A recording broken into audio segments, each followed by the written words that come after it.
দেখতে দেখতেই এই খবর পুরো গ্রামে ছড়িয়ে পড়ে। রঙ্গদা দেবীর ক্রোধের কাহিনী ছড়িয়ে পড়তে শুরু করে দেয়। গ্রামবাসীরা একেবারে আতঙ্কিত হয়ে পড়ে।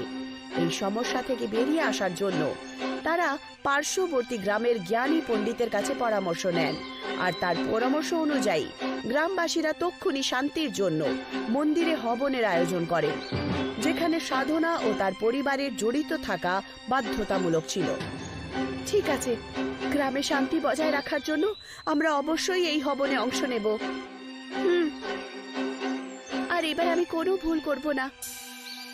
হবে না সোনা, আর এমনিতেও গতবার যা হয়েছিল সেটা তো তুমি ইচ্ছাকৃতভাবে করনি। তার জন্য নিজেকে দোষারোপ দেওয়া বন্ধ করো। আমরা আছি তো, আমরা সবাই মিলে এর মোকাবিলা করব। পরের দিন গ্রামের মন্দিরে শত শত মানুষ চলে আসে। মন্ত্রোচ্চারণের